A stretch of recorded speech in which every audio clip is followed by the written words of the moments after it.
Bienvenue dans Lâche rien même quand ça marche pas. Un podcast où je parle de création, de projets et de tout ce qu'on traverse pour essayer de les faire exister. Même quand personne ne regarde. Salut à tous et bienvenue dans le 5e épisode de Lâche rien même quand ça ne marche pas. Déjà, merci à ceux qui écoutent depuis le début. On est au 5e épisode ma gueule. Et je peux même vous dire que j'ai au moins 19 abonnés. J'espère que je n'en perdrai pas quand je vais publier l'épisode. Donc, attention là. On est devenu un petit fight club de la création. Ça, c'est mortel.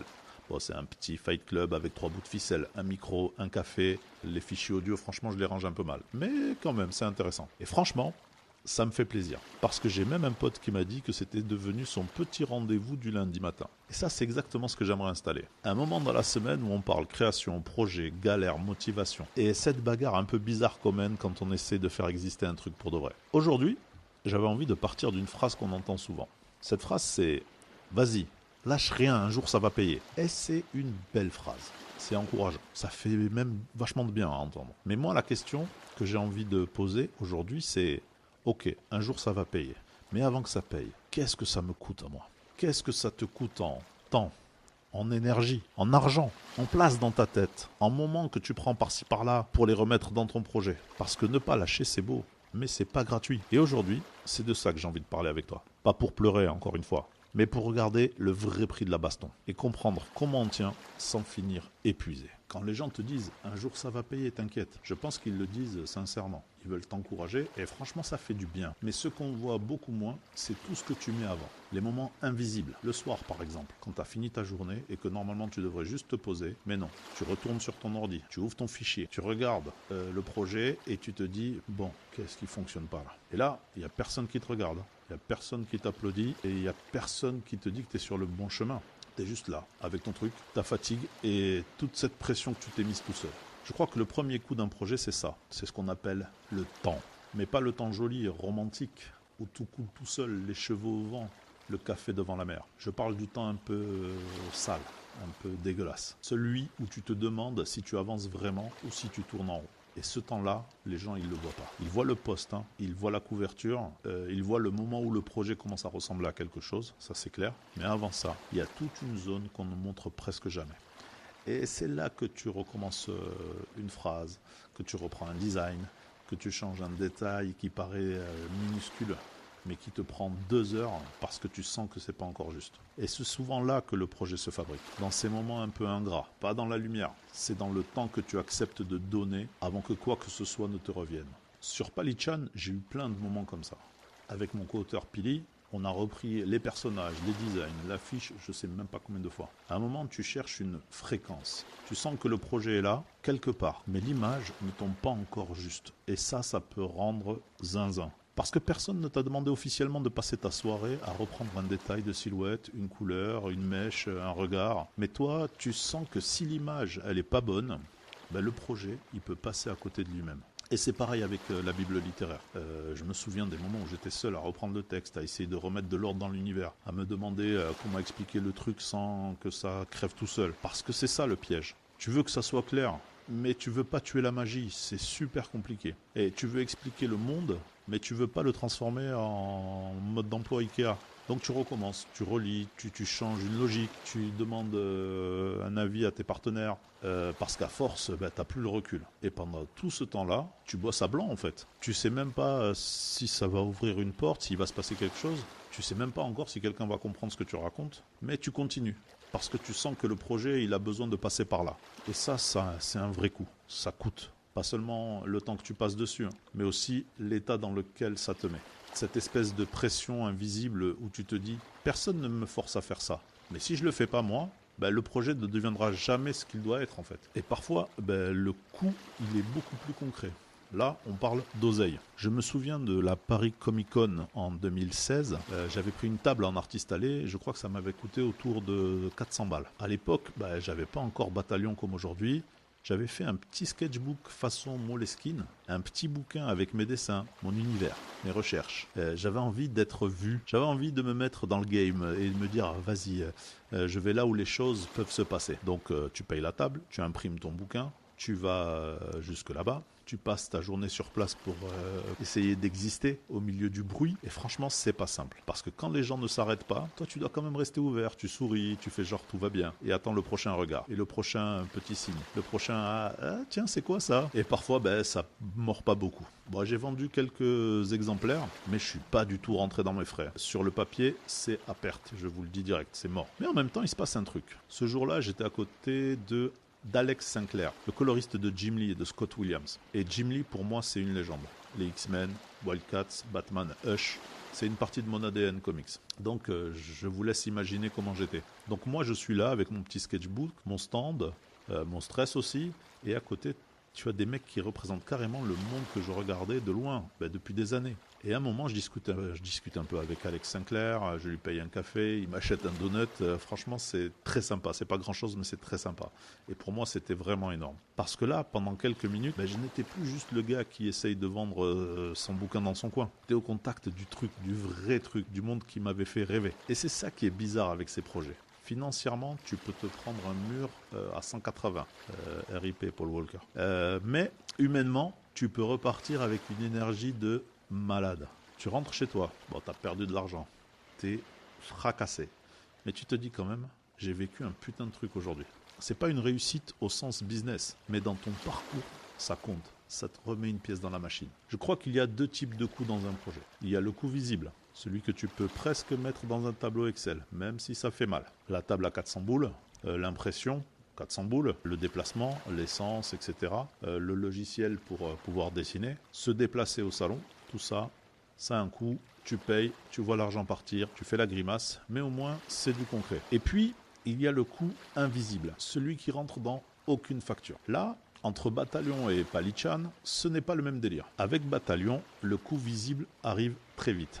Tu imprimes, tu stockes, tu fais la promo et tu portes le truc tout seul en fait. C'est brutal, mais tu vois assez bien où ça tape. Avec Palichan, c'est plus subtil. Parce qu'une partie du travail est cadrée et rémunérée. Quand tu travailles sur un teaser, quand tu es dans une vraie phase de production, les choses sont posées. Mais autour de ça, il y a tout le reste. Les réunions de stratégie, les discussions, les rencontres, les moments où il faut rebondir, les questions auxquelles tu dois répondre, les décisions qu'il faut sentir avant même qu'elles soient vraiment formulées. Et ça te prend une énergie de malade. Parce qu'en tant que créateur, tu n'es pas juste là pour dire « voilà mon idée, débrouillez-vous ». Tu dois guider, tu dois rassurer, tu dois donner l'élan aussi. Et tu dois rester clair, même quand tout bouge autour de toi. Et parfois, tu as l'impression que le projet te coûte des points de vie. Pas parce que tu n'aimes pas ça, au contraire. Mais parce que croire au projet, ce n'est pas seulement le porter dans ta tête. C'est aussi donner assez d'énergie aux autres pour qu'ils continuent à y croire avec toi. C'est invisible, mais ça coûte vraiment. Et là, il y a un coût dont on ne parle pas assez.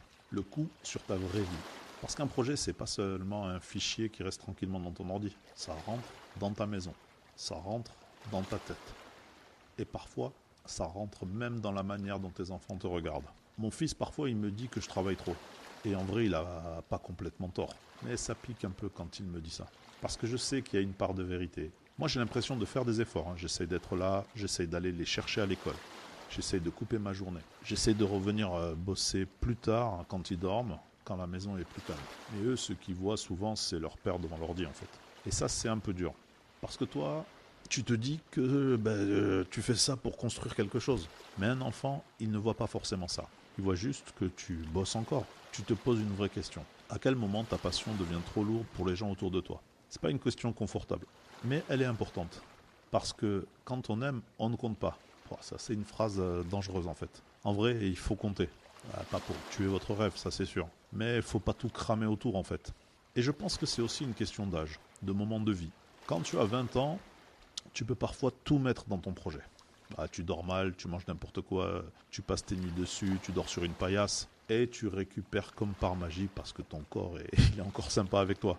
Moi, je vois des jeunes créateurs, des étudiants, des anciens étudiants aussi, qui ont donné une énergie de malade à leur projet. Certains ont réussi super vite, peut-être parce que ça vient de là aussi. Ils ont pu donner énormément de temps très tôt avec une intensité folle. Et franchement, je respecte ça. Mais moi aujourd'hui, ma vie, elle est pas exactement la même quoi. J'ai 49 ans. Non. Ouais, pas du tout. 49 ans? Non. Alors on va changer. J'ai 42 ans. Ouais, c'est mieux pour mon moral là. Bref, à cet âge-là, avec une famille, un métier, des cours, des projets dans tous les sens, je ne peux pas juste te dire je vais tout brûler et mettre 100% de ma vie dans un seul truc. Enfin, tu peux le dire, hein, mais après il va falloir que tu assumes le carnage. Je cherche pas du tout ça aujourd'hui. Moi, ce que je cherche aujourd'hui, c'est pas de tout sacrifier, mais de durer. Et de continuer à avancer sans devenir le fantôme de la maison en fait. Et ça, c'est peut-être moins spectaculaire que le grand discours du mec qui plaque tout pour son rêve, mais aujourd'hui, pour moi, c'est beaucoup plus réel. Parce que le but, c'est pas de réussir le projet, hein. C'est pas juste ça. Le but, c'est aussi d'arriver en vie. Bon, jusque-là, on a beaucoup parlé de ce que le projet te prend. Le temps, l'argent, la tête, la famille parfois. Mais il faut être honnête aussi dans l'autre sens. Si on continue, c'est pas juste parce qu'on est des masos, hein. C'est parce que le projet te rend quelque chose. Pas toujours de l'oseille, pas tout de suite en visibilité, et je sais de quoi je parle, et pas forcément en reconnaissance, je sais de quoi je parle aussi. Mais il te transforme. Moi, avec Bataillon, j'apprends à porter une BD presque à bout de bras. J'apprends à parler du projet. J'apprends aussi à montrer mon travail. Et j'apprends à encaisser quand personne n'en parle. Avec Palichan, c'est encore autre chose. J'apprends à défendre une vision, à expliquer un univers, à rester clair quand il y a des discussions, des réunions, des enjeux, des gens autour. Et petit à petit, je sens que je change. Je deviens un peu plus solide, un peu plus précis, un peu plus endurant. Bon, pas tous les jours, hein. Il y a des jours où franchement je me dis que je suis claqué. Et même claqué, j'avance. Et je crois que c'est ça aussi qui est important. Un projet ne te donne pas seulement un résultat, il te fabrique. Déjà, il te met face à tes limites et il te montre là où tu dois progresser. Et il te force à devenir un peu plus costaud. Donc, oui, ça coûte, mais si tu regardes bien, ça t'apprend aussi à tenir. Et à tenir bon. Après tout ça, la vraie question devient comment on tient dans la durée. Parce que dire je vais tout donner, bon, c'est bien beau. Mais si tu donnes tout, à un moment donné, t'as plus rien, quoi. T'as plus rien à donner puisque t'as tout donné. J'ai plutôt envie de trouver un rythme plutôt que de tout donner 5 minutes. Un rythme qui me permette de continuer à travailler sur ma BD, faire avancer mon projet de série, bosser, etc., sans finir comme un zombie en fait. Et ça, franchement, c'est un peu compliqué. Parce que tu as toujours cette petite voix qui te dit vas-y, avance encore un peu, tu peux faire ça et ça va te permettre d'avancer. Et parfois, il faut pousser, c'est vrai. Mais parfois, le vrai move stratégique, c'est de t'arrêter avant de te cramer, quoi. Parce que lâche rien, ça veut pas dire tue-toi, en fait, ou détruis-toi. Le but, c'est pas d'être un martyr de sa passion. Le but, c'est d'arriver au bout, mais debout, et avoir encore l'envie de faire. Et toi, ton projet, il te coûte quoi? Pas seulement en argent, hein. Bon, j'espère que cet épisode te permet au moins de te poser cette question-là. C'est pas pour te faire peur, c'est plus pour être lucide sur ce que tu donnes vraiment à ton projet. Est-ce que tu te reconnais dans ce que je raconte? Est-ce que tu es d'accord? Ou est-ce que tu vois les choses autrement? Franchement, dis-le moi, en commentaire, en message, comme tu veux. Parce que moi aussi, je suis en train de comprendre tout ça en avançant, en fait. Au fond, c'est ça le sujet. Lâche rien, ça veut pas dire fais comme si ça coûtait rien. Ça veut dire regarde l'étiquette du prix, regarde ce que ça te prend. Et regarde surtout ce que ça te donne en fait. Et regarde ce que toi tu acceptes vraiment de mettre dedans. Parce qu'un projet ça peut te bouffer. Moi j'ai pas envie que mes projets me bouffent, hein. J'ai envie qu'ils me fassent avancer. L'idée c'est d'être lucide. Comprendre pourquoi tu continues. Trouver une façon de tenir. Et arriver au bout sans y laisser ta peau. Parce que la victoire c'est pas juste de terminer le projet. C'est de le terminer encore vivant. Voilà. Oh, au fait, petite info pratique. Le podcast est maintenant dispo sur Spotify, Apple Podcast, Deezer, Amazon Music et je l'ai même mis sur YouTube.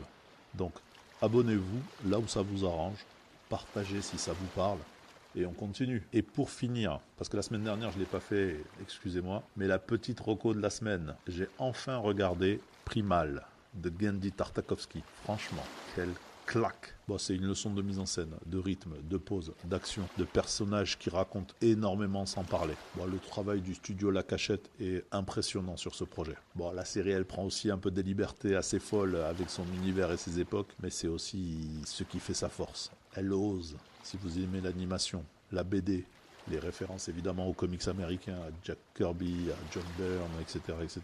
Le découpage, ou juste les œuvres qui ont une vraie puissance visuelle, allez voir Primal. C'est brutal, c'est beau, c'est sauvage. Et franchement, ça m'a fait du bien. Bon, j'arrête là mon délire. On se retrouve la semaine prochaine. Et surtout, on lâche rien.